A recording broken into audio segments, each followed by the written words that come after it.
I get right to one of our top stories this morning. Prime Minister Justin Trudeau holding an emergency meeting with premiers tonight over what our country can expect, how we're going to respond to U.S. President-elect Donald Trump's planned 25% tariff on our goods and services. So for more, what the premiers are hoping from the meeting is New Brunswick Premier Susan Holt. Thanks for joining us this morning.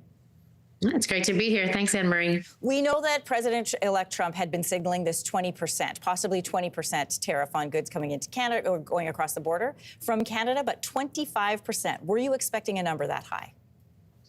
No, it's a surprise, and it's bad news, right? It's bigger than we expected, and that's going to be worse for the Canadian economy and the companies and workers here. New Brunswick has a close trading relationship with the U.S., like many provinces do. In 2023, 92% of New Brunswick exports went to the U.S., 92%. So if Trump follows through with this plan, how do you want the federal government to respond?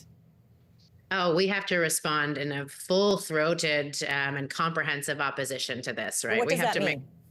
Well, a couple different things. We have to be prepared for the worst, whether that's retaliatory tariffs or otherwise, but we have to do the work to prevent it and to demonstrate, like we did all those years ago, how integrated our economies are and how damaging this could be, not only to the Canadian economy, but to the American economy. When President-elect Trump made this announcement, you saw that. He linked it to immigration, border security, drugs. He described flowing across the border. So when you say we need to prevent it, what are you talking about?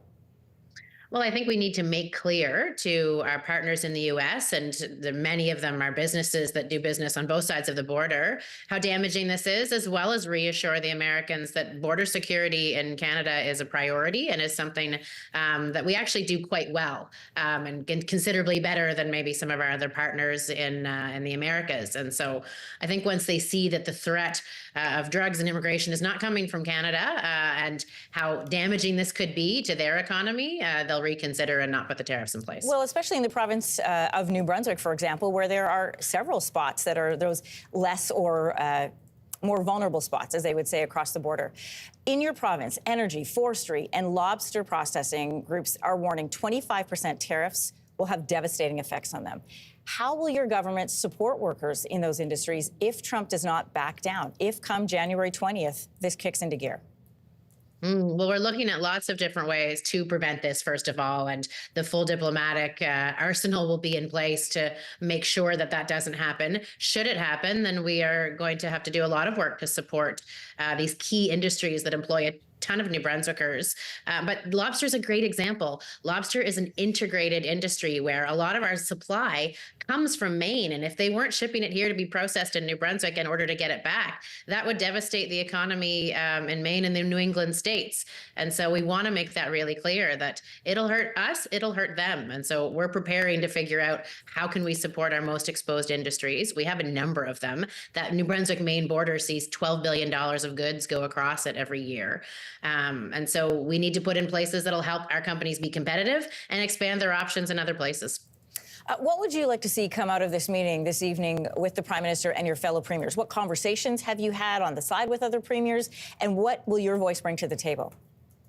Well, the premiers actually all got together a week ago to talk about this. Right. So we're all pretty aligned about the need to have a unified voice to make sure that our message to the U.S. is really clear, that they understand, as they did last time, the negative impact this could have on the economy, that we reassure them that our border security measures are strong, and that we're all going in it together. So we're planning sort of the trips down to Washington and working at the same table with the federal government to make sure that the message is aligned and that we're all working in support of each other. I want to ask you about that because we know that these trips to Washington have been happening with various premiers or members of their cabinet going across the border, speaking with U.S.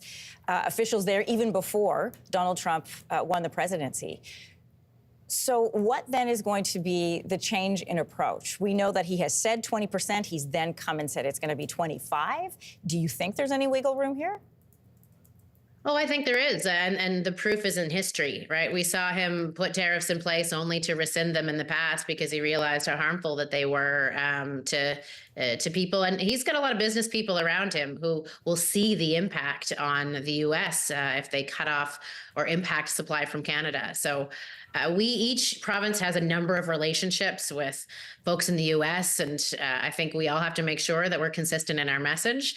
We don't open the door to them playing one sector off of another or one region off of another, so that we can push back and prevent these tariffs from getting put in place. So united front is the way to go.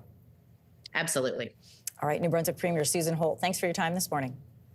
Thank you, Anne-Marie.